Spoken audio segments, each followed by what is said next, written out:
Hello my dear friends and masters, welcome back to our channel oneness vegetarianism. నా పేరు స్వప్నేశ్వరి.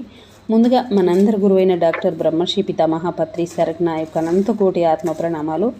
సత్యలోకవాసులకి, దివ్యలోకవాసులకి, మహాకరణ లోకవాసులకి, నక్షత్ర లోకవాసులకి, ఏంజల్స్కి, మహావతార్ బాబాజీకి, బుద్ధ భగవానుడికి, రామ్తా మాస్టర్కి, మహా ఉపాధ్యాయుడు, మాస్టర్ టీచర్, ఇమోటల్ గురువైన తండ్రికి నా యొక్క అనంత కోటి ఆత్మ ప్రణామాలు. ఈ వర్తమాన క్షణంలో ఉన్న సమస్త సృష్టిలో ఉన్న ఈ యావత్ గురుమండలకి, కాంతి స్వరూపులకి నా యొక్క స్వయానికి కూడా అనంతకోటి ఆత్మ ప్రణామాలు. మరి ఇప్పుడు మన ముందుకు రాబోతున్న మాస్టర్ శాంత మేడంకి సాదరంగా వెల్కమ్ చేద్దాం. Masters madam, welcome to our session madam. Over to you madam. Shanta madam. Thank you madam. Thank you so much. ముందుగా మన గురువు గారు అయిన బ్రహ్మర్షి పితామహ పత్రిశ్వరి గారికి, స్వర్ణమాల పత్రి మేడం గారికి నా ఆత్మపూర్వక ప్రణామాలు, కృతజ్ఞతలు, ధన్యవాదాలు తెలియజేసుకుంటూ విశ్వంలోని గురువులందరికీ కూడా నా ఆత్మ ప్రణామాలు, కృతజ్ఞతలు. వన్నెస్ వెజిటేరియనిజం టీవీ వ్యవస్థాపకులైన మా స్వప్నేశ్వరి మేడం గారికి శత కోటి ఆత్మ ప్రణామాలు, కృతజ్ఞతలు, ధన్యవాదాలు. అలాగే రామ్తా మాస్టర్ గారికి శత కోటి ఆత్మ ప్రణామాలు. మరియు నాకు ఎంతగానో సహకరిస్తున్న కుటుంబ సభ్యులకి, నాకు జన్మనిచ్చిన తల్లిదండ్రులకి ఆత్మ ప్రణామాలు, కృతజ్ఞతలు తెలియజేసుకుంటూ నా స్వయానికి, వర్తమాన క్షణంలోని విశ్వానికి కూడా ధన్యవాదాలు, కృతజ్ఞతలు తెలియజేసుకుంటూ అతీంద్రియ రహస్యాలు అనే బుక్, అంటే సీక్రెట్ డాక్ట్రిన్ అనే పుస్తకం మేడం బ్లావెట్స్కి రాసింది, చదువుతున్నానండి. సహకరిస్తున్న మీ అందరికీ కూడా నా శత కోటి కృతజ్ఞతలు. Thank you. నిన్నటి రోజు అంటే చీకటిలో అగోచరాలను వెలుగులోకి తేవటమే లక్ష్యంగా బ్లావెట్స్కి లూసిఫర్ పత్రికను ప్రారంభించారు. ఇది కూడా మరొక సంచలనమే.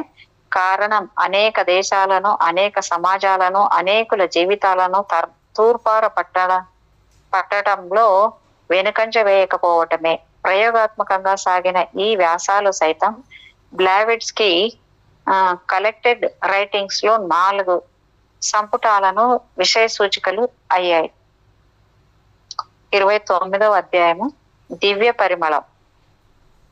మేడం, ఈరోజు తెల్లారుజాన స్వీయ ప్రేమ చేసుకునేటప్పుడు నాకు అగరబత్తీలు వాసన వస్తుంది మేడం. ఎంతసేపు.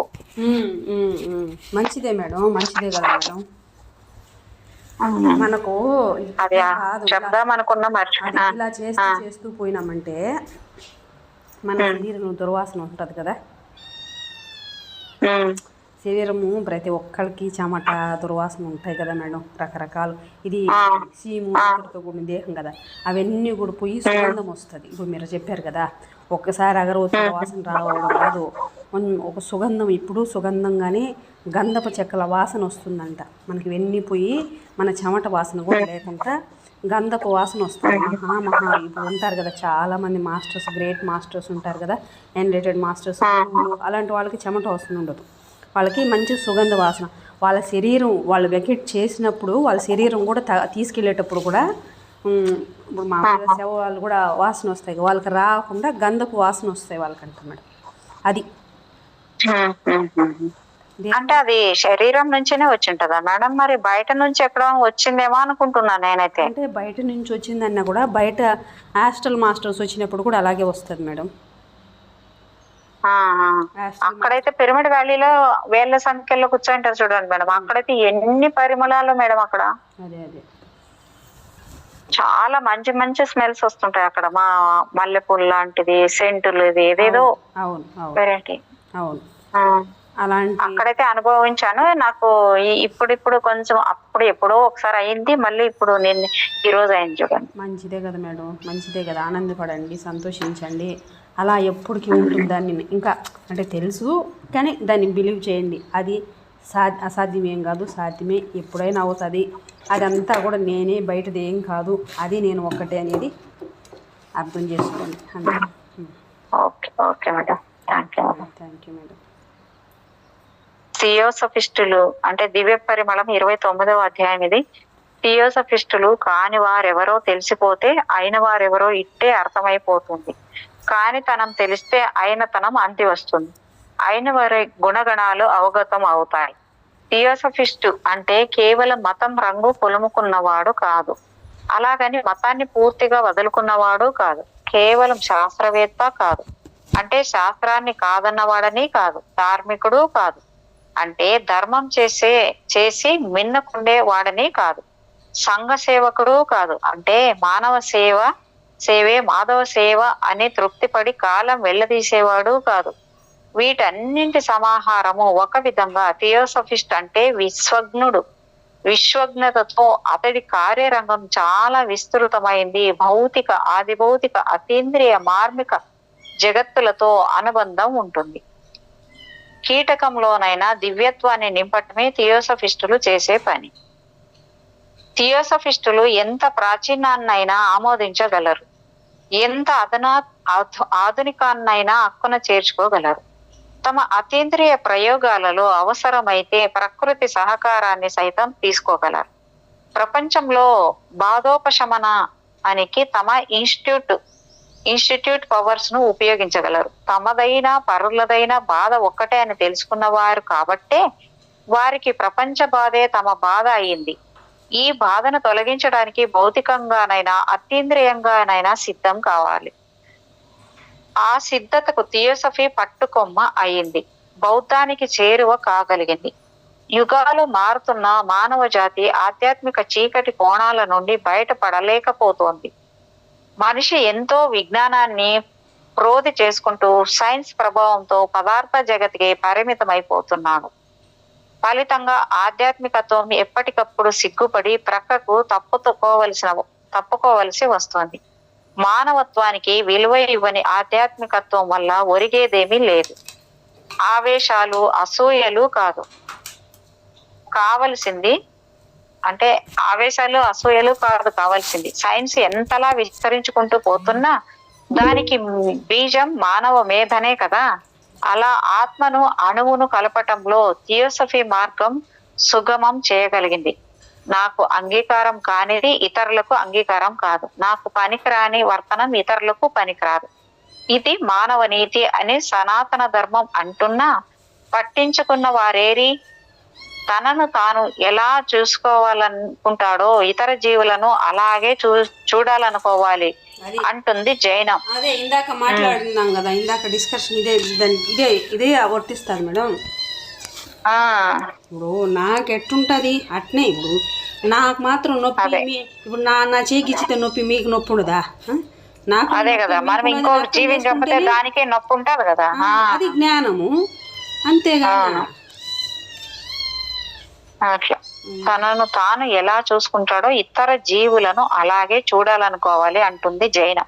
చూసేవారేరి ఇతరులు నీకు ఏం చేయాలని ఆశిస్తావో నువ్వు వారికి అదే చేయాలి అంటుంది క్రైస్తవం. చేసేవారేరి నీ పొరుగు వారిని నీలా ప్రేమించు అంటుంది జుడాయిజం. ప్రేమించేవారేరి పరులు నీకు ఏం చేయకూడదు అనుకుంటావో నువ్వు వారి విషయంలో అలాగే ఉండాలి అంటుంది కన్ఫ్యూషియిజం. ఉండేవారేరి నువ్వు ఎవరినో కొట్టాననుకుంటావు కానీ కొట్టించుకున్నది నువ్వే. ఎవరినో శాసించాలనుకుంటావు కానీ ఆ శాసనానికి తల వంచింది నువ్వే. ఎవరినో హింసించాలనుకుంటావు కానీ ఆ హింసకు గురైంది నువ్వే. ఎవరినో పాదక్రాంతుల్ని చేసుకోవాలనుకుంటావు కానీ పాదక్రాంతం అయ్యేది నువ్వే. అందుకే సన్యాసి ఎవరిని హింసించడు, వారు హింసించటానికి అవకాశం ఇవ్వడు అంటుంది జైన. ఇది ఎంతమందికి సమ్మతమైంది?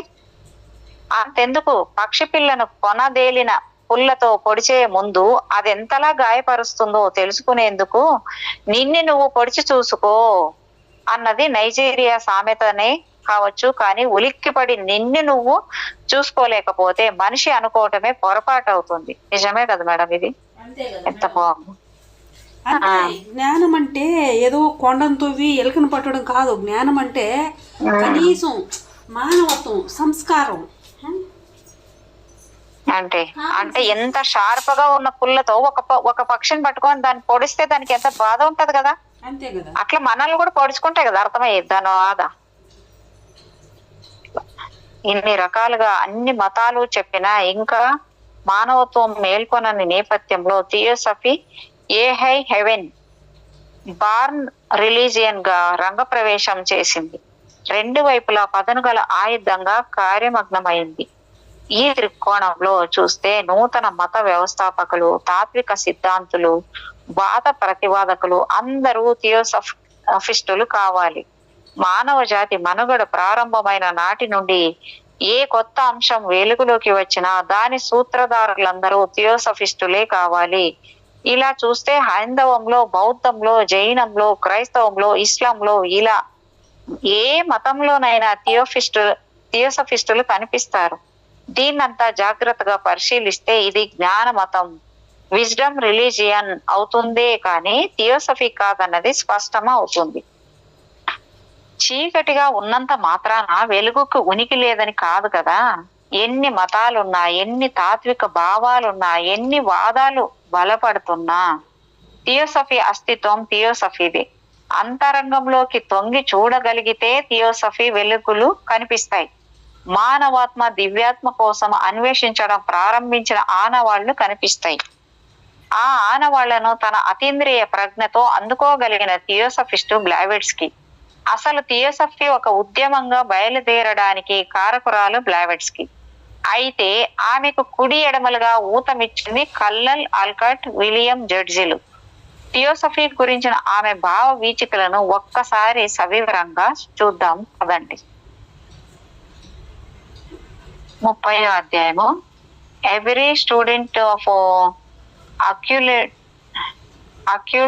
అక్యులటిజం and every theosophist believes in black magic and in dark natural powers present in the world. Blavatsky రాసిన వాక్యాలవి. పువ్వు పుట్టగానే పరమళిస్తుందేమో కానీ ఏ తాత్విక చింతన అయినా పురుడు పోసుకున్న వెంటనే తలకెక్కలేదు. సత్యానికైనా సమ్మెట పోట్లు తప్పవు, విశ్వాసానికైనా అనుమానపు చూపులు తప్పవు. అంధవిశ్వాసానికి అందలం సాధ్యం కాదు, అది అశాశ్వతమే. సత్యానికి మాత్రమే శాశ్వతత్వం, సత్యం మాత్రమే సమ్మతం. థియోసఫీ అంటే ఏమిటి? ఇదొక ఫిలాసఫీనా, రిలీజియనా తెలుసుకోలేకనే కొందరు మతం అన్నారు, ఇంకొందరు తత్వం అన్నారు, మరికొందరు సంస్థ అన్నారు. ఉద్యమంగా బయలుదేరిన థియోసఫీని మత సంస్థగాను క్రైస్తవ వ్యవస్థగాను పరిగణించిన వారు లేకపోలేదు. పైగా ఇదో కొత్త జాతి అనుకున్నవారు ఉన్నారు. దీనికంతటికి కారణం అసూయ కావచ్చు, లేదా పొరపడి ఉండొచ్చు. సంకుచిత స్వభావులు ఏ కాలంలోనైనా ఉండనే ఉంటారు. కాలానికి ఎదురీదితే ఏ జాతికైనా, ఏ వాదానికైనా, ఏ తాత్విక చింతనకైనా మనుగడ మొత్తానికి ఇప్పటికీ ఏ వాదం ఇరుకునా పడకుండా, ఏ జాతి ఇరుసునా పడకుండా థియోసఫీ కేవలం థియోసఫీగానే మిగిలింది. విశ్వసించడానికి కారణాలు అక్కర్లేదు, విశ్వసించకపోవటానికి కారణాలను వెతుక్కోవాలి. ఎవరైనా తమ మతానికి మాత్రమే పరిమితమైనంత కాలం అన్యమంతా అబద్ధమే అనిపిస్తుంటుంది. మత విశ్వాసంతోనే ఇతరులు అబద్ధాల కోరలుగా అనిపిస్తారు. అదే ద్వేషానికి, అసూయకు దారి తీస్తుంది. ఈ సందర్భంలో faith without principles is but a flattering praise for willful positiveness of practical bodily sensations అన్న కాలిరిడ్జ్ మాటలను మర్చిపోలేం కదా. ఇంతకీ థియోసఫీ అంటే ఏమిటి? మతం కాదు సరే, మరి తత్వపరమైన, మతపరమైన, శాస్త్రపరమైన నమ్మకాలు థియోసఫీలో వచ్చి చేరాయి కదా. వీటినన్నింటినీ కలుపుకునే సామాన్యులు థియోసఫీని చూస్తున్నారు. థియోసఫీ మతం కాదని వ్యవస్థాపకులు తమ ప్రచార పర్వంలో ఎంతలా బల్లలు గుద్ది చెప్పినా చేరిన వాటిని తీసివేయలేక పోయారు. చివరికి థియోసఫికల్ సొసైటీ సభ్యులలో 10 మంది థియోసఫీని మతం అని అనుకునే స్థితికి చేరారు. నిజానికి థియోసఫీ అంటే మతం కాదు. కారణం కొన్ని సిద్ధాంతాలకు, నమ్మకాలకు పరిమితమైన సముదాయమే మతం కాబట్టి. ఆయన విస్తృతార్థంలో మాత్రం విశ్వంలోని మానవులందరినీ ఐక్యపరిచేది, జీవులందరినీ ఐక్యపరిచేది, వస్తువులనన్నింటినీ ఐక్యపరిచేది మతం. ఇలా విశ్వాన్నంతటినీ ఒక సంపూర్ణత్వం గ్రాండ్ హోల్ గా పరిగణించటాన్నే మతం అనవచ్చు అంటుంది థియోసఫీ. ఏ దేశానికైనా ఏ కాలానికైనా థియోసఫిస్టుల పరంగా మతం అంటే అదే అర్థం, మరో అర్థాన్ని కానీ నిర్వచనాన్ని కానీ వారు అంగీకరించారు. ఈ దృష్టితో చూస్తే థియోసఫిస్టులు ఎవరు చిందిన రక్తపు బొట్టుకు వారసులుగా కనిపించారు. బ్రతుకు భత్యం కోసం విశ్వ మతాన్ని ఎన్నుకున్న వారుగా అగుపించారు. విశ్వహితమే వారికి సమ్మతం.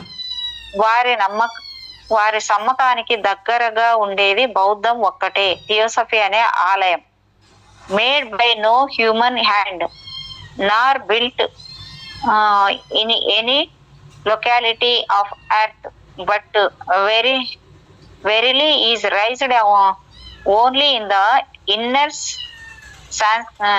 sanctuary of man's heart, wherein regions along with awakened soul.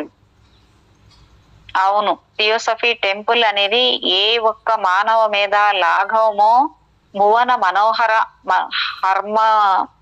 హార్మ్యమో కాదు, భువిని పరిమళ భరితం చేసిన దివ్య ప్రసూనం, దివ్య ప్రభంజనం. మానవ అంతరంగంలో హృదయ క్షేత్రం నుండి అతీంద్రియమైంది జాగృతాత్మకి మాత్రమే అందే విశ్వనిధి అది. థియోసఫీ మతం కాకపోయినా కొందరైనా మతంగా అంగీకరించడానికి కారణం విశ్వజనీనం కావటం, భిన్నత్వంలో ఏకత్వాన్ని కాంక్షించటం. పరమాత్మ అయినా జీవాత్మైన అణువైన ఆకాశమైన ఆ వెలుగుకే చెందటం. విశ్వ మానవ సౌభ్రాతృత్వాన్ని, సోదరత్వాన్ని, హితాన్ని కాంక్షించటం. 31వ అధ్యాయము. సత్యం ఒక్కటే సమ్మతం. కళ్ళకు గంతులు కట్టుకొని చూడాలని ప్రయత్నించకపోతే థియోసఫీ విజ్డము దివ్య జ్ఞానంగా సాక్షాత్కరిస్తుంది. థియోసఫిస్టులు ఎవరు ఎవరిని ఏ మతం అని అడగరు. అలాగే ఆరాధన పద్ధతుల గురించి పట్టించుకోరు. అంటే ఆచారానికి అడ్డు చెప్పరు.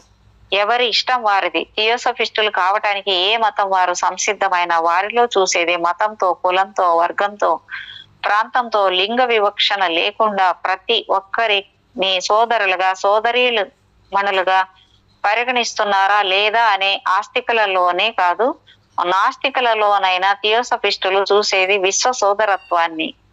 టాల్స్టాయ్ అయినా, టాగూర్ అయినా, జీసస్ అయినా, కన్ఫ్యూషియస్ అయినా, బుద్ధుడైనా, కృష్ణుడైనా, ఐన్స్టీన్ అయినా, కలాం అయినా, సన్యాసిలోనైనా, సంసారిలోనైనా వారు చూసేది విశ్వ కళ్యాణాన్ని, విశ్వహితాన్ని, విశ్వ సోదరత్వాన్ని. వారికి కావాల్సింది sensitive soul of every naturally religion man.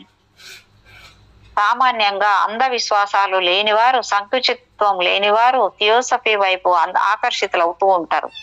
కేవలం అతీంద్రియత కోసమే, మార్మిక విద్యల కోసమో థియోసఫీ తీర్థం పుచ్చుకునేవారు ఎక్కువ కాలం థియోసఫిస్టులుగా ఉండలేరు.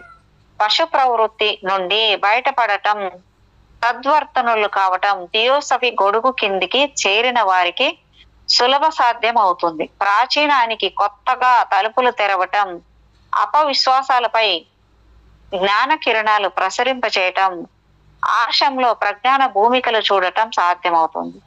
థియోసఫిస్టుల లక్ష్యం స్పష్టంగా ఉంటుంది. జీవన మార్గం సుగమంగా ఉంటుంది. కాబట్టి ఎంతటి జ్ఞానులైనా, విజ్ఞానులనైనా, సంస్కృతి పరులనైనా, సాంప్రదాయజ్ఞులనైనా కాకపోయినా శ్రద్ధాళువులైతే చాలు థియోసఫీ ఛత్రం క్రిందకు చేరవచ్చు. ప్రపంచంలో ఏ వ్యక్తి పుట్టుకతోనే పరిపూర్ణుడు కాదు. అలాగే థియోసఫిస్టు కూడా జన్మసిద్ధంగా విశ్వసోదరుడు కాదు. అవుననుకున్నా కాదనుకున్నా పరిణామంలోనే థియోసఫీ చెప్పే విశ్వ సోదరత్వం ఆచరణ యోగ్యం అవుతుంది. ప్రకృతి లేని శాశ్వత ఐక్యత, అబ్జల్యూట్ యూనిటీ ఆఫ్ నేచర్ ను విశ్వసించగలిగితే మరింత సులభ సాధ్యం అవుతుంది. దివ్య జ్ఞానం అనంతం. ఆ అనంత జ్ఞానం ప్రతి ఆవరణలోనూ వ్యాపించి ఉంది. అలాగే భూమిపైన కొంత ఉంది. అన్ని ఆవరణల విజ్ఞానాన్ని అందుకోవటమే థియోసఫిస్టుల చేయాల్సిన పని. అందులో శాస్త్రానికి అందేది కొంత అయితే ఆర్షానికి అందేది ఇంకొంత, అతీంద్రియతకు అందేది మరికొంత. ఇలా భిన్నత నుండి ఏకతను సాధించాలన్నది థియోసఫీ లక్ష్యం. ఒక విధంగా ఇది విజ్డమ్. రిలీజియన్ అంకితం కాగలిగితే ప్రజ్ఞానం. జ్ఞాన మతం నుండి పుట్టుకొచ్చినవే అన్ని మతాలు, కులాలు, వర్గాలు, తెగలు. చివరికి వైయక్తిక మతాలు, వాదాలు. విజ్డమ్ అనేది కూడా కల్మషం కావడానికి కారణం వైయక్తిక స్వార్థమే, కీర్తి కాముకతనే. ఇవి లేని వారు థియోసఫిస్టులు. ఆధ్యాత్మిక వాదులందరూ సంపూర్ణ థియోసఫిస్టులు కాలేరు. ఒక విధంగా చెప్పాలంటే థియోసఫీకి స్పిరిచువలిజం ఒక కొమ్మ కాగలుగుతుందే కానీ స్పిరిచుయాలిజం ఒక్కటే థియోసఫీకి మూలం కాలేదు. పైగా చీకటి కోణాలలో ఇరుకుపోయిన సత్యాన్ని వెలికి తీసి సత్యానికి అస్తిత్వం కల్పించింది థియోసఫీ. సత్యం ఒక్కటే సమ్మతం అనిపించింది.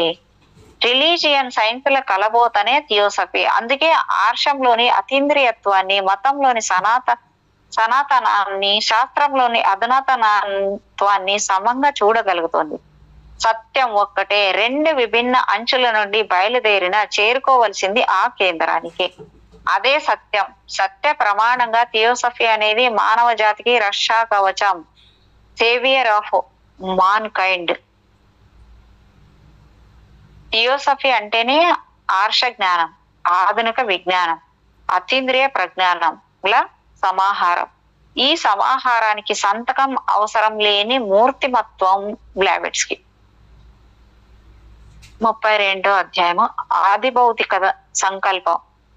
అంతర్నేత్రంతో చూడగలిగితే థియోసఫికల్ సొసైటీ విషయంలో ఒక అగోచర నేపథ్యం ఆది భౌతిక సంకల్పంగా మనోపలకంపై నిలుస్తుంది.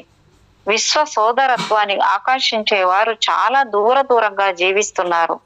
విశ్వ సోదరత్వం గురించి మీకు తెలియజెప్పేందుకు రష్యా, అమెరికా తదితర విదేశాల వారు మన భారతావనికి వచ్చి మనకు మనవైన సిద్ధాంతాలను శ్లాఘించి అంగీకరిస్తారు. ఎంతో దూరాన ఉత్తర దేశంలో ఉన్న సోదరులు భారతదేశంలో మహత్కార్యాలు చేయటం త్వరలోనే చూస్తారు. వారి వల్ల ఈ దేశానికి ఎంతో మేలు జరుగుతుంది. అది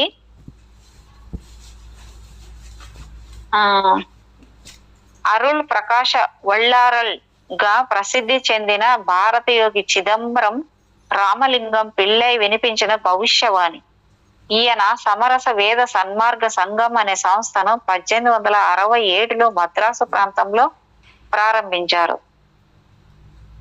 విశ్వ సోదరత్వం, వేదాల సత్య సిద్ధాంతాల ప్రచారం అనే లక్ష్యంతో దాదాపు 6 ఏళ్లు ప్రచారం నిర్వహించిన ఆయనకు అసంతృప్తే మిగిలింది.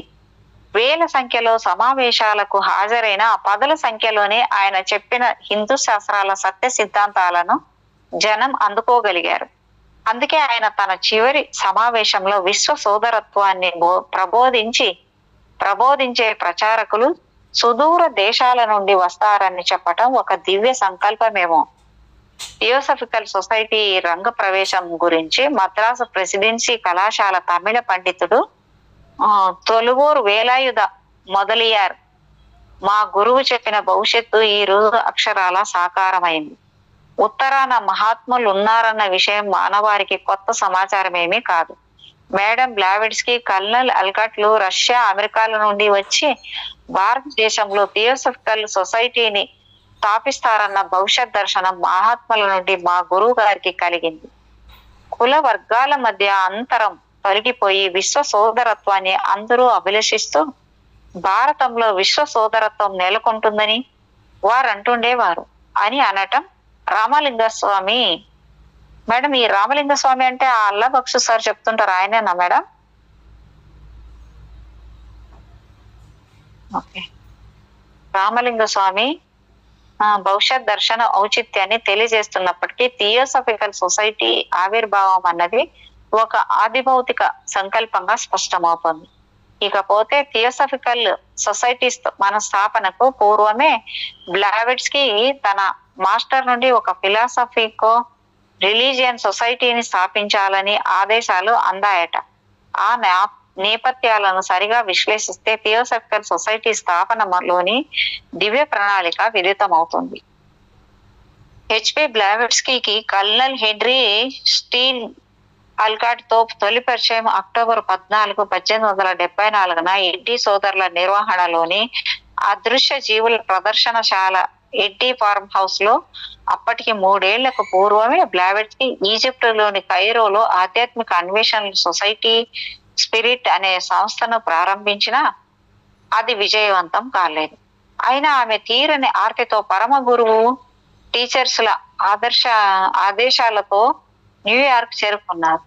అక్కడ నివురుగప్పిన నిప్పులా బ్లావెట్స్కీ ఉంటుండగా ఆధ్యాత్మిక అన్వేషణలో ఉన్న డైలీ గ్రాఫిక్ జర్నలిస్ట్ ఆల్కాట్ ఆమెకు తారసపడ్డాడు. మేడం పెదాల మధ్యకు చేరిన సిగరెట్ ను ముట్టించడంతో ఆల్కాట్ బ్లావెట్స్కీల పరిచయం పొగలా రింగులు తిరిగి స్నేహమైంది. ఒక మహా అగ్నిశిఖలా పరిణమించింది. ఆల్కాట్ కు స్పిరిట్స్ పై ఉన్న ప్రేమను, ఆసక్తిని బ్లావెట్స్కీ గుర్తించారు. ఆమెతో స్నేహం కారణంగా ఆల్కాట్ లో మాస్టర్లపై నమ్మకం పెరిగింది.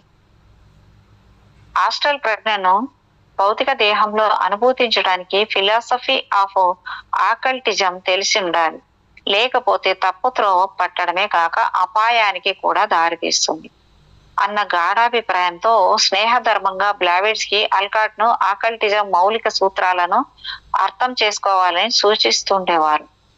ఇద్దరి ఆసక్తి ఒక్కటే కావడంతో వారి వాద ప్రతివాదనలో చోటు చేసుకున్న అంశాలతో న్యూయార్క్ లోని దినపత్రికలకి రచనలు చేస్తుండేవారు. వీరి మైత్రి కొనసాగుతుండగానే ఎల్ బ్రిడ్జ్ జి బ్రౌన్ అనే స్పిరిచువల్ సైంటిస్టు పత్రికా సంపాదకుడు వీరిద్దరితో కలిశాడు. ఈ సందర్భంలోనే మనం చెప్పుకోవలసిన మరో విశిష్ట వ్యక్తి విలియం క్యూ జడ్జ్. 1874 చలికాలంలో న్యూయార్క్ లోని ఐర్వింగ్ ప్లేస్ లోని బంగ్లాలో జడ్జికి బ్లావెట్స్కీతో పరిచయమైంది. ఆ తొలి పరిచయ సమావేశంలోనే బ్లావెట్స్కీ మాటలకు జడ్జి మంత్రముగ్ధుడయ్యాడు. ఆమె చూపుల వేడికి తన రహస్య ఆలోచనలు, తన వ్యక్తిగత సంబంధాలు అన్ని ఆమెకు తెలిసిపోయాయనుకున్నాడు. ఆమె ఏనాడు జడ్జిని అతడి వ్యక్తిగత జీవితం గురించి కానీ కుటుంబం గురించి కానీ అడిగింది లేదు. అయినా అంతా తెలుసు అన్నదే ధారాళంగా మాట్లాడుతుండేది.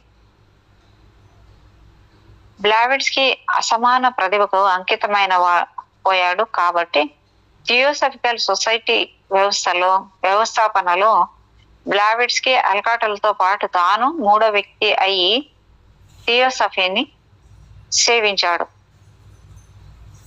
బ్లావెట్స్కీతో స్నేహం కొనసాగుతుండగానే 1875లో మీడియంస్ తో తన అన్వేషణ మరింతగా కొనసాగాలన్న ఆలోచనతో ఆల్కాట్ ది మిరాకిల్ క్లబ్ స్థాపించారు. ఈ ప్రయత్నము ఆల్కాట్ పరంగా నిష్ఫలమే అయినప్పటికీ సమీప భవిష్యత్తులో థియోసఫికల్ సొసైటీ రూపొందించడానికి ఒక ఊతమై ఉండవచ్చు కదా. ఆల్కాట్ థియోసఫికల్ సొసైటీ స్థాపన భారాన్ని తన భుజస్కంధాలపై మోయాలని ప్రయత్నించిన సొసైటీని స్థాపించాలని, దానికి ఒక మంచి పేరును సెలెక్ట్ చేసుకోమని, ఆల్కాట్ ను కూడా కలుపుకోమని బ్లావెట్స్కీకి మాస్టర్ల నుండి ఆదేశాలు రావటం, దానిని బ్లావెట్స్కీ తన నోట్స్ లో పొందుపరచడం ఆల్కాట్ కు తెలియదు. ప్రపోజల్ ఆల్కాట్దే అని ప్రపంచానికి తెలిసిన స్థాపనకు దివ్య ఆదేశాలు అందుతున్నవి బ్లావెట్స్కీ అని ఆమె నోట్స్ చూసేదాకా ఎవరికీ తెలియదు.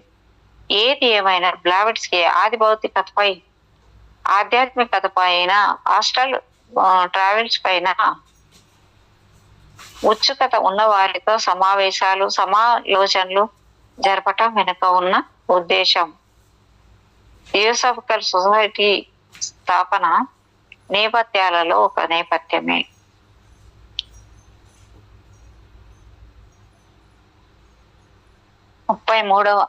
చాప్టర్ దివ్య జ్ఞాన వీచికలు. పరుల సంక్షేమమే తన పరమావధిగా భావిస్తున్న అనగారిక ధర్మపాల అనే బౌద్ధ సన్యాసికి బ్లావెట్స్కీ రచనలు కరదీపికలయ్యాయి.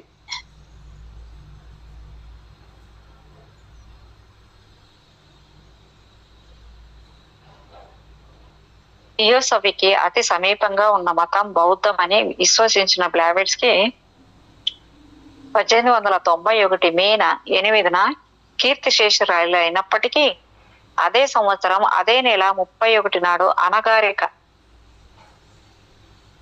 అనగారిక ధర్మపాల అనే బౌద్ధ భిక్షువు కలకత్తాలో మహాబోధి సొసైటీని ప్రారంభించడం కాకతాళీయమే కావచ్చు, కానీ ఒక ఆదిభౌతిక సంకల్పం ఏదో కార్యరూపం దాల్చి ఉంటుందని మాత్రం చెప్పుకోవచ్చు.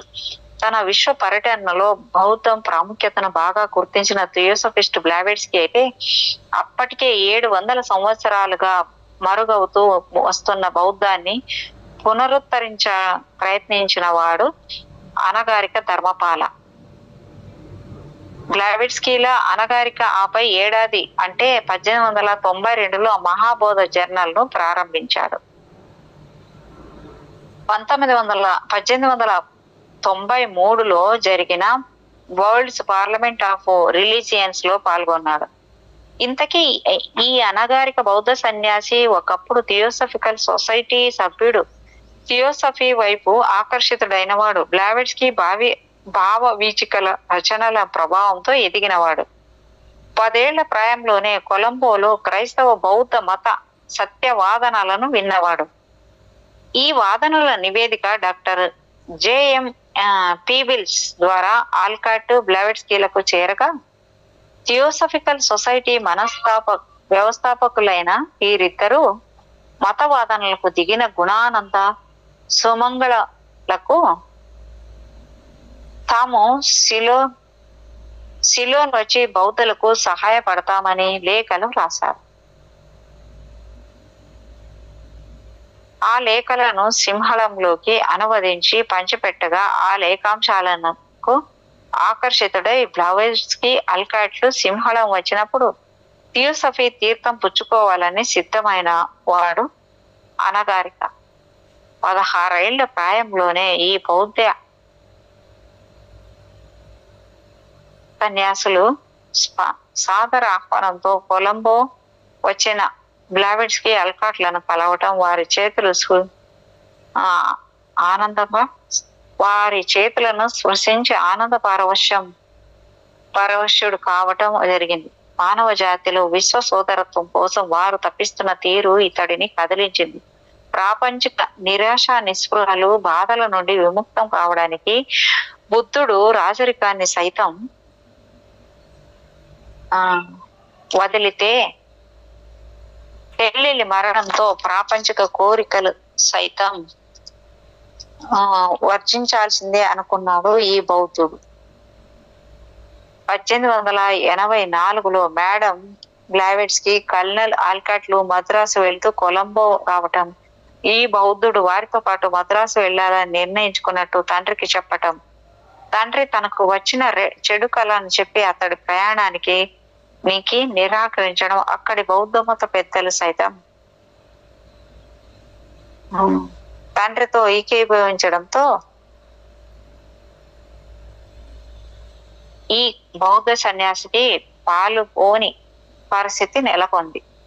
అయినా ఎలాగైనా బ్లావెట్స్కీ ఆల్కాట్లతో తాను మద్రాసు చేరుకోగలిగితే కొత్త జీవితం అందుతుందన్న విశ్వాసం మాత్రం అతనిలో ప్రబలంగా ఉంది.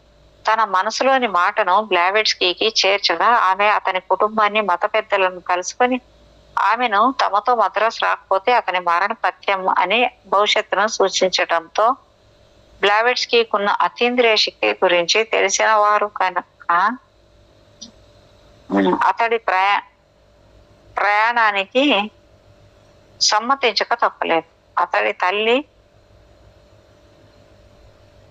అతని తల్లి మానవ జాతి కోసమే జీవించమని ఆశీర్వదించడంతో తండ్రి తదాస్తు అనక తప్పలేదు. కొలంబోలో గత 6 ఏళ్లుగా ఈ బౌద్ధ సన్యాసి థియోసఫీ సొసైటీ సభ్యుడే. బ్లావెట్స్కీ శక్తియుక్తులు తెలిసిన వాడే. ఆమెలోని గుప్త విద్యల గురించి, అతీంద్రియ ప్రజ్ఞ గురించి తెలుసున్నవాడే. ఆమెలోని బుద్ధత్వము ఎరిగిన వాడే. ఒకసారి బ్లావెట్స్కీ, నువ్వు శారీరకంగాను మానసికంగాను ప్యూర్ గాను ఉంటావు కాబట్టి హిమాలయ మహాత్ముల కాంటాక్ట్, నువ్వు శారీరకంగా మానసికంగాను ప్యూర్ గా ఉన్నావు కాబట్టి హిమాలయ మహాత్ములతో కాంటాక్ట్ కాగలవు అని ఆశీర్వదించారు. ఆ ఇన్స్పిరేషన్ తో 19వ ఏటనే ఆకల్ట్ సైన్స్ కి జీవితాంతం కట్టుబడి ఉండాలని నిర్ణయించుకున్నప్పటికీ మేడం బ్లావెట్స్కి ఈ ప్రణాళికను అడ్డుకున్నారు. దానికంటే మానవ జాతికి నువ్వు చేసే సేవయే నువ్వు సేవ చేయటమే తెలివైన పని అని అన్నారట. బ్లావెట్స్కి మాటలన్నీ ఈ భౌతిక విషువు శిరోధార్యం అనుకున్నాడు. పాళీ భాషను నేర్చుకోమని సెలవిచ్చారట.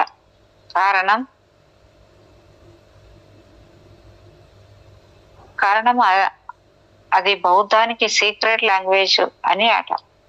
మోషానికి బ్లావెట్స్కి ప్రేరణతో అనగారిక పాళీ భాషలో నిష్ణాతుడై బౌద్ధ మతాన్ని పునరుద్ధరించడం కోసం మహాబోధ సొసైటీని స్థాపించడమే కాకుండా బౌద్ధ మత ప్రచారం కోసం మహాబోధ పత్రికను ప్రారంభించి కాబట్టి సొసైటీ స్థాపించడమే కాకుండా బౌద్ధ మత ప్రచారం కోసం మహాబోధ పత్రికను ప్రారంభించి బౌద్ధానికి ప్రజలకు ఎనలేని సేవలు చేస్తూ వచ్చారు. ఇంకా అనగారిక మానవబోధ ప్రస్థానం బ్లావెట్స్ దివ్య సంకల్పమేనేమో.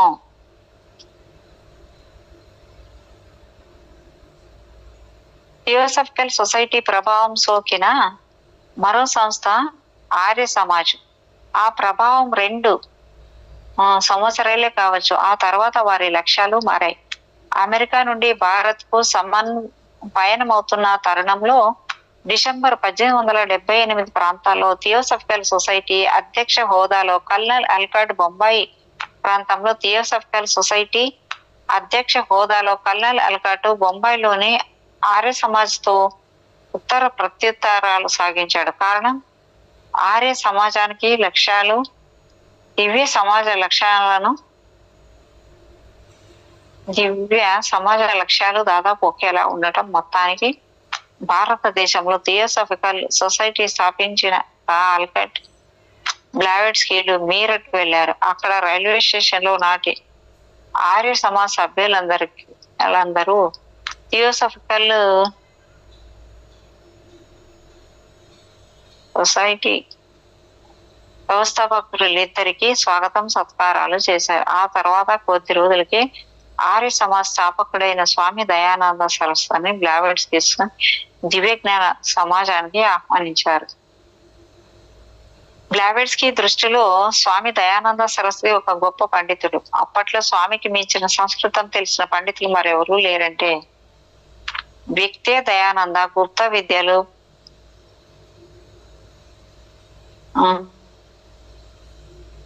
పగోడాల రహస్యాలు తెలిసిన మహాత్ముడుగా దయానందను బ్లావెట్స్ కి శ్లాఘించారు. తొలుత దయానంద పై బ్లావెట్స్ కి ప్రభావం ఉండేది. మేడం పిలిచారు. లేదు మేడం. థియోసాఫికల్ సొసైటీ వల్లనే ఆర్య సజీవ్ సమాజ్ కూడా విశ్వ సోదర సభ్రాతృత్వంపై దృష్టి సారించింది. అయితే ఆ తర్వాత దయానందుల వారు ఆర్య సమాజ్ లక్ష్యాలను ఉద్దేశాలను తిరగరాయడంతో ఏంటి మేడం ఎందుకు మేడం రోజు ఒక ½ అవర్ తర్వాత స్టార్ట్ అయిపోయి ఉంటుంది చదివేటప్పుడు ఎనర్జీస్ మేడం.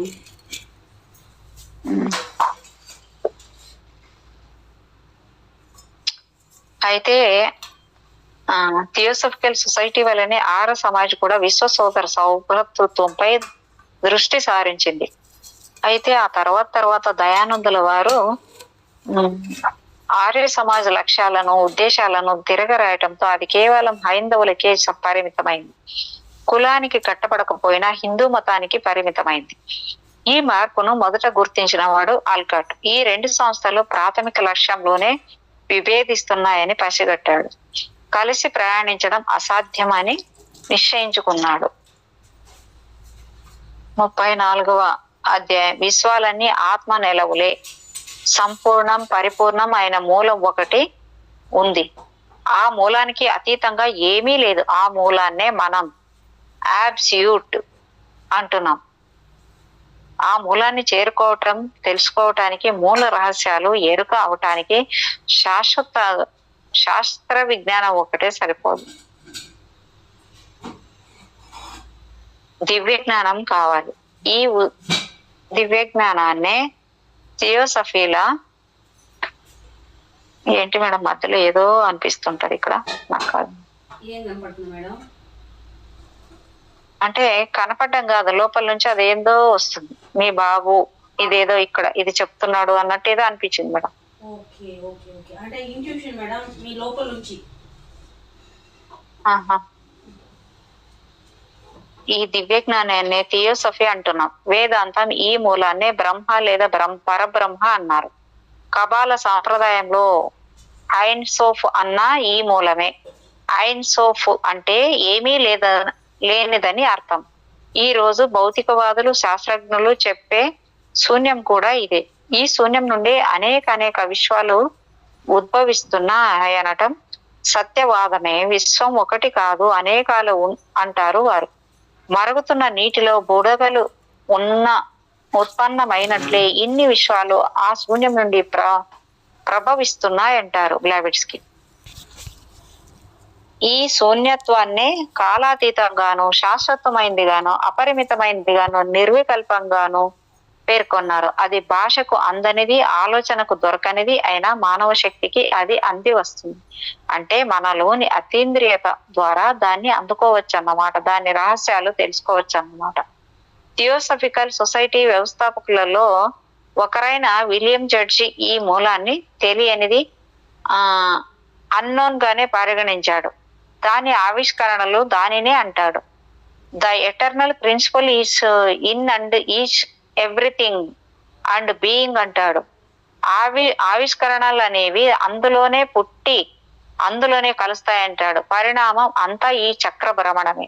అణువు ఆత్మ సైతం ఈ పరిణామ భ్రమణానికి చెందినవి. అయినా ఒక అన్నోన్ ప్రిన్సిపల్ కున్న రెండు ఆపోజిట్ పోల్స్ ఈ రెండు అంటుంది థియోసఫీ. బ్లావిట్స్కీ విషయంలో అసంఖ్యాక విశ్వాలు అనేవి సంపూర్ణ విశ్వానికి అనుబంధాల వంటివి. అసంపూర్ణత నుండే ఈ అసంఖ్యాకాలు పుట్టుకొచ్చాయన్నది ఆమె విశ్వాసం. ఈ సంపూర్ణ విశ్వమే శాశ్వతమని, పరిధులు లేని ఆవరణని, ఈ ఆవరణ నుండి అసంఖ్యాక విశ్వాలు ఆవిష్కృతాలు అవుతుంటాయని, అదృశ్యాలు అవుతుంటాయని అంటారు ఆమె. పైగా వీటినే manifesting stores, spark of eternity అంటారు ఆమె. అతీంద్రియత్వానికి ఇవి సులభంగా అంది వస్తాయి. ఈ మూలాన్ని జుడో క్రైస్తవం సృష్టి అంటుంటే, హైందవం మోక్షం అని, బౌద్ధం నిర్వాణం అని అంటుంది. దీనిని అనంతం అంటూనే టైం అండ్ స్పేస్ లో దీనికి ఆరంభం అనేది లేదంటుంది. అంటే కాలానికి లొంగని అనంతం అనేగా. ఉద్దేశపూర్వకంగా కాకపోయినా ఆధునిక విజ్ఞాన శాస్త్రం అతీంద్రియ జ్ఞానం నుండి ఎంతో కొంత గ్రహిస్తూనే ఉంటుందంటారు బ్లావిట్స్కీ. ఎవరితో ఎలా ఏకీభవించినా కాకపోయినా సంపూర్ణ విశ్వాన్ని యూనివర్స్ అంటున్నాం. అసంఖ్యాక విశ్వాలను మల్టీవర్స్ అంటున్నాం. ఖగోళంలో జ్ఞాతం అంటే అహం, ఈగో అనేది ఉంది కదా. ఈ జ్ఞానం నుండే అనేక అహాలు పుట్టుకొస్తుంటాయట. అవన్నీ జ్ఞాతం యొక్క ప్రతిఫలాలు, ఆవిష్కరణలే. జ్ఞాతం అనేదే పరబ్రహ్మ. పరబ్రహ్మ అంటే చైతన్య శక్తి కేంద్రం. ఈ శక్తి కేంద్రం నుండి అనేక కేంద్రాలు ఏర్పడి శక్తివంత అవుతుంటాయి. ఈ శక్తి కేంద్రాలు అసంఖ్యాకం, అనంతం అనిపిస్తుంటాయి.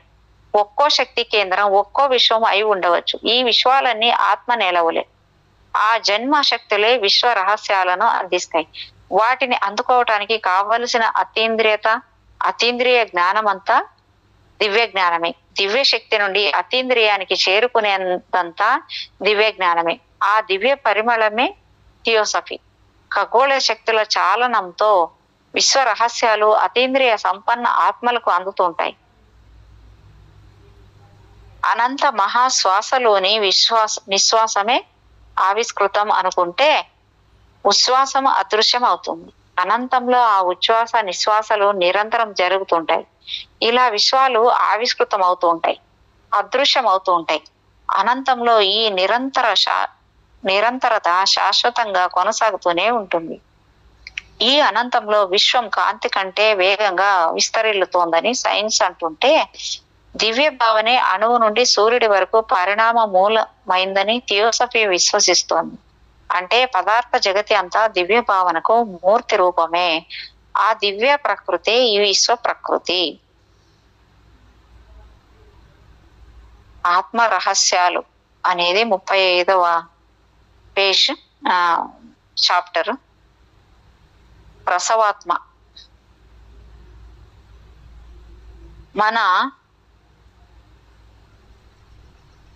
మన రూపాలు, మన బుద్ధులు ఎలా భగవంతుడికి ఆపాదింపబడ్డాయో అలాగే చరిత్రలోని విరోచిత కార్యాలు ఆపాదింపబడి దేవుళ్ళు, దేవతలు మనకంటే శక్తియుక్తులు కలవారై మన సాహిత్యాలలోకి ప్రవేశించారు. ఏ మత సాహిత్యము వారి ప్రభావం నుండి తప్పించుకోలేకపోయింది. బ్లావిట్స్కి మన వేదంగాలను జూయిష్ల కళలను ఆధ్యాత్మిక వనరులుగాను ప్రామాణికంగాను పరిగణించేవారే. అంత మాత్రాన వీటిల్లో సైతం ప్రక్షిప్తాలు లేవని కాదు, కాస్త వాటి పాలు తక్కువ, పైగా సత్యసమ్మతం అనిపిస్తాయి. ఏ మత సాహిత్యమైన విలువలను పెంచటానికి ఏర్పరచుకున్న విషయాల నియమాల దొంతరలే కదా. అవి నమ్మశక్యంగాను అద్భుతంగానూ మలచబడ్డాయి అంతే. ఒక విధంగా జ్ఞానులు, మత పెద్దలు తెలివిగా చేసే పని ఇది. చిన్న పిల్లలు ఆసక్తిగా చదివే ఇతిహాస కథలైన, పెద్దల పారాయణం చేసే పురాణ సాహిత్యమైన అన్నింటా ఓ అద్భుత ప్రపంచం, శక్తియుక్తులు ప్రదర్శించే పాత్రలు కనిపిస్తుంటాయి. అవి వారిని మరో ప్రపంచంలోకి తీసుకుపోతుంటాయి. అవి పిల్లలకు అద్భుత ప్రపంచాలైతే పెద్దలకు దివ్యలోకాలు. అద్భుతాలు ప్రదర్శించే భగవద్ అవతారులు మనకు వరాలు గుప్పించగలుగుతున్నారు. పైగా ప్రకృతిలోని మౌలిక సిద్ధాంతాలకు ప్రతినిధులయ్యారు. వారి శక్తి సంపన్నతే దివ్యత్వం అయ్యింది. దేవతలకు వారి శక్తియుక్తులకు కొన్ని రూపాలను, ఇంకొన్ని సంకేతాలను, మరికొన్ని చిహ్నాలను ఏర్పరిచి ఆరాధించడం ప్రారంభించడంతో మతం రూపుదిద్దుకుంది. ఇవన్నీ కథలుగా అనిపించిన, నమ్మశక్యం కాని అనిపించిన, యథార్థం కాదని కొందరు కట్టిపడేసిన ఎంత కాల్పనికమైన భావంగానైనా భాషగానైనా అది సృష్టిలో ఉన్నదే కదా. మన ఇంద్రియాలకు అందుతున్న సృష్టిని దృశ్యం అనుకుంటూ అతీంద్రియమైన సృష్టిని అదృశ్యం అనుకుంటున్నాం. దృశ్య ప్రపంచం నుండి అదృశ్య ప్రపంచాన్ని చూడటమే ఆత్మ చేసే పని. ఆత్మజ్ఞానం అన్నా దివ్య జ్ఞానం అన్నా ఇదే. 7 అంతస్తుల మేడ అని చిన్ననాట మనం కళ్ళింతలు చేసుకుని చెప్పుకున్న పెద్దరికంతో మానవ రూపం 7 అంతస్తుల మేని అనే చెప్పుకోవలసి ఉంటుంది.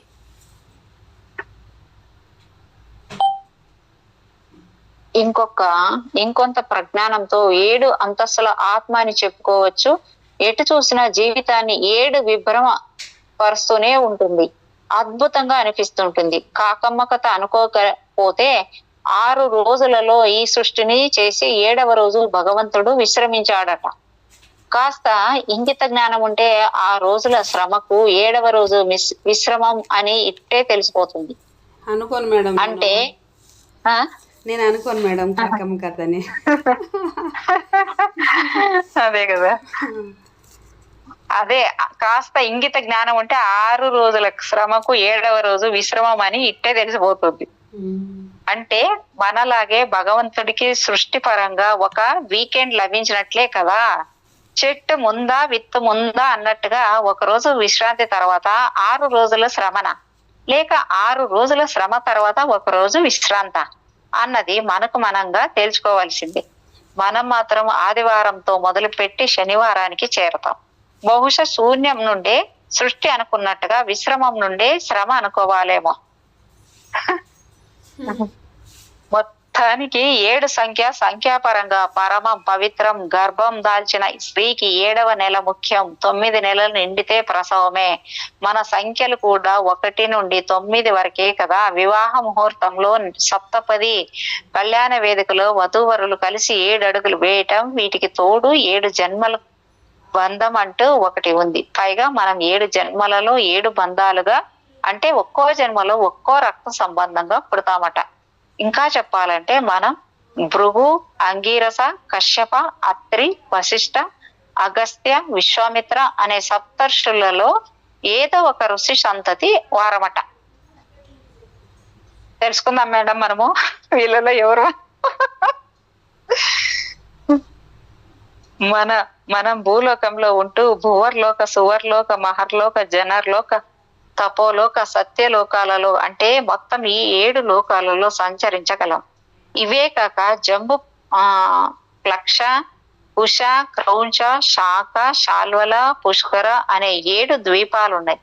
వీటికి తోడు లవణ, ఇక్షు, సుర, ఘృత, నది, క్షీర, జల అనే సప్త సముద్రాలు ఉన్నాయి. ఇంకా సప్త పురాణాలను, సప్త స్వరాలను గురించి బ్లావెట్స్కి తమ ఐసిస్ అన్వేళ్లలో చెబుతారు. మనలోని తిరోగమనాన్ని సూచించే జూదం, కామం, మద్య సేవనం, వేటాడటం, పరుషాలాడటం, అపహరించటం, నిందించటం అనే వ్యసనాలు కూడా 7. ఓహో 1 2 3 4 5 6 7. వీటికి తోడయ్యేవి దురహంకారం, అర్ధలోభం, వాంఛ, వైషమ్యం, కోపం, సోమరితనం, శత్రుత్వం అనే సప్త పాతకాలు. ఈ వ్యసనాలతో పాతకాలంతో మనం తిరోగమనంలోకి చేరుకునే 7 అధోలోకాలు అతల, వితల, సుతల, తలాతల, రసాతల, మహాతల, పాతాళాలు. ఇలా 7 అంకె ఇటు అటు మంచికి ఇటు చెడుకు రెంటికి పనికొస్తుంది. మొత్తానికి పై 7 లోకాలను, క్రింది 7 లోకాలను బ్లావెట్స్కి చెప్పిన మల్టీవర్స్ అనేక విశ్వాలు అనుకోవచ్చు కదా. ఈ లోకాలలో సంచారమే ఆత్మ సంచారం. 36వ చాప్టర్ 7 సోల్స్. ఆత్మ విషయానికి వస్తే ఆత్మకు 7 మూలాలు. ఆ 7టిని మనం సప్త ఆత్మలు అంటున్నాము. ఈ సప్త ఆత్మలలో ఒక్కొక్క ఆత్మకు ఒక్కొక్క శక్తి ఉంది, ఒక్కొక్క ఆవరణ ఉంది. ఆ ఆవరణంలో ఆ శక్తి విస్ఫోటనం అవుతుంది. వీటిని సప్త ఆవరణలు, సప్త శక్తులు అంటున్నాం. ఈ శక్తులు ఉత్పన్నమయ్యేది అనంత ప్రకృతి నుండి కాబట్టి ప్రకృతిలోని లక్షణాలే ఈ ఆత్మల పరిణామానికి దోహదమవుతున్నాయి. వీటిని సప్త ఆత్మ లక్షణాలు అంటున్నాం. అయితే ఈ లక్షణాలని, ఈ శక్తులని దేహాన్ని చేరిన ఆత్మలో అంతర్లీనంగా ఉంటాయి.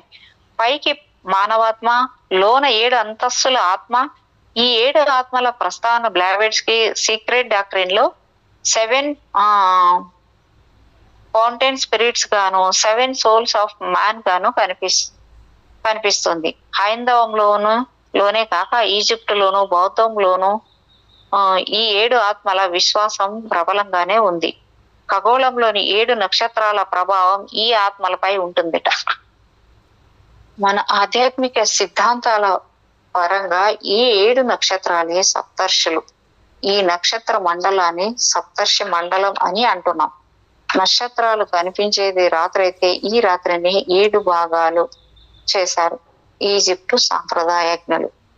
అలాగే స్వర్గాన్ని సైతం 7టితో ముడిపెట్టారు. స్వర్గానికి 7 ఆత్మలు ఉంటాయని మన అమ్మమ్మలు, నాయనమ్మలు చెబుతుండేవారు. మన వారి మాటలను నమ్మినట్టే ఆర్యులు కూడా ఈ స్వర్గ ద్వారాలను నమ్మారు. ఒక్కసారి పురాణాలను తిరిగేసి బ్రహ్మపుటక అండంల వివరణ తిరగతోడితే తప్ప ఈ తత్వ రహస్యం బోధపడదు. మనం చెప్పుకునే ఆ 7 ప్రకృతి స్వభావాలకు 7 దైవీ లక్షణాలు మూలం బ్రహ్మాండమే కదా. పదార్థ సంయోగ పరివర్తన, ఘనీభవన, పరివ్యాప్తి, స్థితి, విభజీయత అనే 7 లక్షణాలు ప్రకృతి నుండి సంక్రమించినవే కదా. ఈ 7 ప్రకృతి లక్షణాలు మానవ ప్రవృత్తులుగా వ్యక్తమవుతూ మానవాత్మలోని సప్తాత్మల పరిణామానికి ఉపకరిస్తూనే ఉంటాయి. అయినా ఆత్మ పరిణామంలో ఈ సప్తాత్మలను గురించి ఎంతైనా చెప్పుకున్నా ఇంకా రహస్యాలుగానే మిగిలిపోతున్నాయి భౌతికంగాను. ఒక్క సెకండ్ మేడం.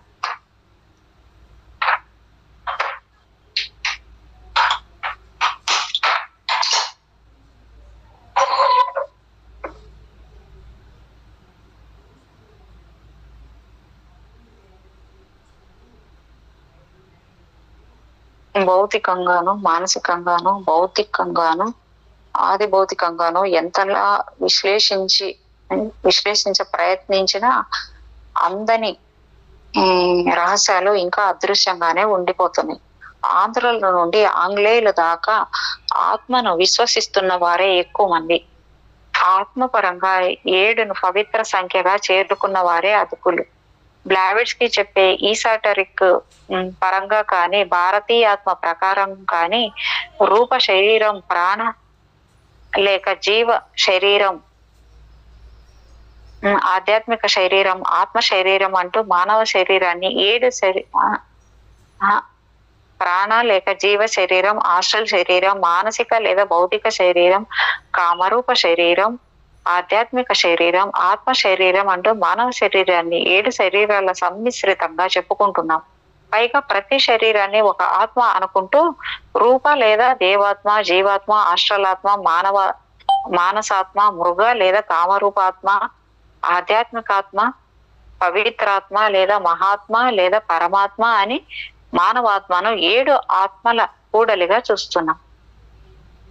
ఇక మానవ శరీరం మనగలిగే తీరును బట్టి రక్తాత్మ, సోల్ ఆఫ్ బ్లడ్, శ్వాసాత్మ, సోల్ ఆఫ్ బ్రీత్, శరీరాత్మ, కవరింగ్ సోల్, గ్రహణాత్మ, సోల్ ఆఫ్ పర్సెప్షన్, ఉత్పాదకాత్మ, సోల్ ఆఫ్ ఒబెసెన్స్, జ్ఞానాత్మ, ఇంటలెక్చువల్ సోలు, ఆధ్యాత్మికాత్మ, స్పిరిచువల్ సోలు అని 7 విధాలుగా చెప్పుకుంటున్నాం. రక్తం, శ్వాస, గ్రహణం అనేవి మానవీయ లక్షణాలు అయినప్పటికీ వీటిలో అంతర్లీనంగా ఉండేది ఆత్మ కాబట్టి వీటికి రక్తం, శరీరం, శ్వాస, శరీరం అని అనకుండా రక్తాత్మ, శ్వాసాత్మ, ఆధ్యాత్మికాత్మ అనటం జరుగుతోంది. ఈజిప్ట్ సంప్రదాయంలో కాట్ అంటే దేహం, బా అనేది శ్వాస యొక్క ఆత్మ, కాబా అంటే ఛాయ, అఖు అంటే జ్ఞానం, సెబ్ అంటే వంశం, పుట అంటే మేడం ఇప్పుడు చదువుతున్న పేరు అయిపోయిందా, స్టార్ట్ చేస్తున్నారా మేడం? లేదు మేడం, కొంచెం ఉంది. ఇది కొంచెం అయిపోవడానికి కూడా ఒక 5 నిమిషాలు పడుతుంది అంతే. సరే సరే, ఓకే, అది అయిపోయింది. ఇది మొత్తం ఈ చాప్టర్ అయిపోవడానికి. ఓకే, అదే ఇప్పుడు 5 నిమిషాలు అన్నారు కదా, అది అయిపోయింది. Okay okay madam. Soul of puissance, జ్ఞానాత్మ, ఇంటలెక్చువల్ సోలు, ఆధ్యాత్మికాత్మ, స్పిరిచువల్ సోల్ అని 7 విధాలుగా చెప్పుకుంటున్నాము. రక్తం, శ్వాస, గ్రహణం అనేవి మానవీయ లక్షణాలు అయినప్పటికీ వీటిల్లో అంతర్లీనంగా ఉండేది ఆత్మ కాబట్టి వీటిని రక్త శరీరం, శ్వాస శరీరం అని అనకుండా రక్తాత్మ, శ్వాసాత్మ, ఆధ్యాత్మికాత్మ అనటం జరుగుతుంది. ఈజిప్ట్ సంప్రదాయంలో కాట్ అంటే దేహము, బా అనేది శ్వాస యొక్క ఆత్మ, కాబా అంటే ఛాయ, అక్కు అంటే జ్ఞానము, సెబ్ అంటే వంశము, పుట అంటే జన్మకారకుడైన తండ్రి, ఆత్మ అంటే శాశ్వతమైన ఆత్మ. ఈ 7 క్రమంగా దేహాత్మ, శ్వాసాత్మ, ఛాయాత్మ, జ్ఞానాత్మ, వంశాత్మ, పిత్రాత్మ, దివ్యాత్మ అని అంటున్నారు. ఇలా ఏ సంప్రదాయంలోనైనా ఆత్మను సప్తాత్మ అంటున్నంత మాత్రాన మానవాత్మ 7 ఆత్మలలో ఏదో ఒక ఆత్మకే చెందిందని కాదు. అంటే ఏ ఒక్క మానవాత్మను రక్తాత్మనో శ్వాసాత్మనో కుదించకూడదు. బుద్ధి కుశలురు ఎవరు ఈ పని చేయరు. అలాగే ఈ 7 లక్షణాలు మరో ప్రపంచంలో ఆధ్యాత్మిక ఉనికికి ఉపకరిస్తాయని కానీ, మరో జీవితానికి ఇవి స్వభావాలు లక్షణాలు అవుతాయని కానీ అనుకోరు. అశాశ్వతమైన అహం జన్మకు వచ్చినప్పుడు పదార్థం, ఆత్మ, మేటర్ అండ్ స్పిరిట్ గా పరిపూర్ణమైన 7 విభిన్న ఆవరణలలో తన ఉనికిని చాటుకుంటూ చైతన్యవంతం అవుతుంటుంది. అయినా ఈ మానవ అహానికి సైతం అంతర్లయ ఆత్మనే, అందుకే ఆత్మహంకారం అంటుంటాం. ఈ ఆత్మహంకారంలో ఆత్మ శాశ్వతం అయితే అహంకారం అశాశ్వతం.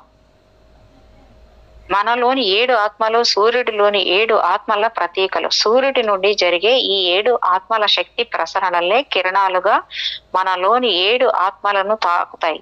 సూర్యుడి సప్తస్వాలు ఈ సప్తాత్మల ప్రతీకలే.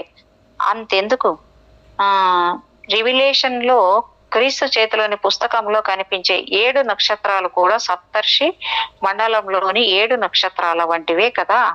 అయితే ఈ 7 నక్షత్రాలు 7 చర్చీల 7 తాళపు చెవులు అనేవారు ఉన్నారు. అయింది మేడం ఇక్కడికి. మేడం స్వప్న మేడం,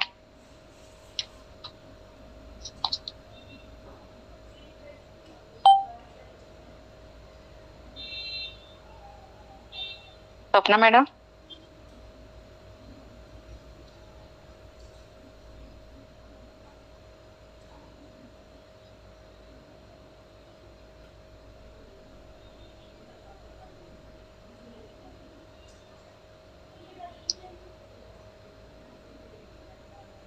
స్వప్న మేడం,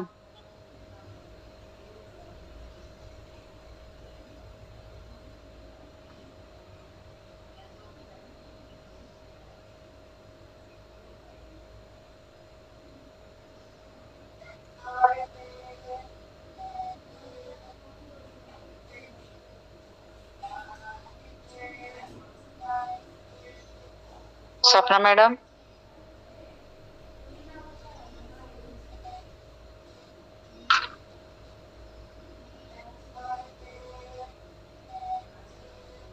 స్వప్న మేడం,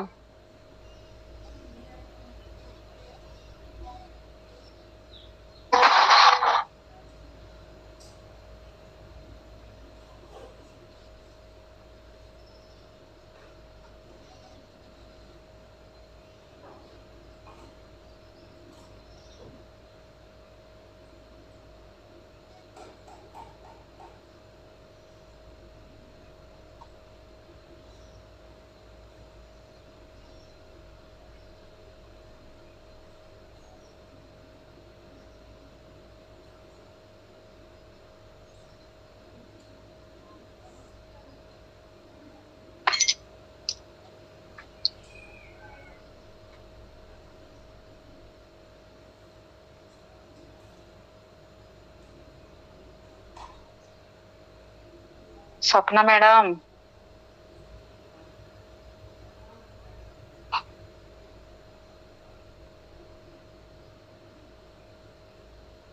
స్వప్న మేడం,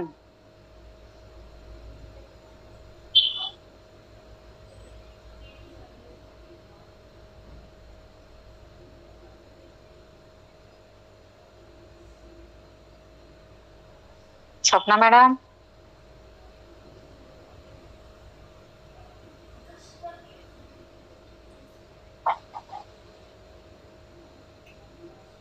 మేడం, స్వప్న మేడం,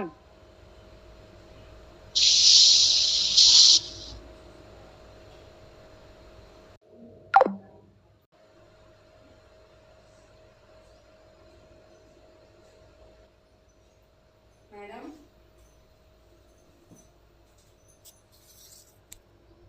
మేడం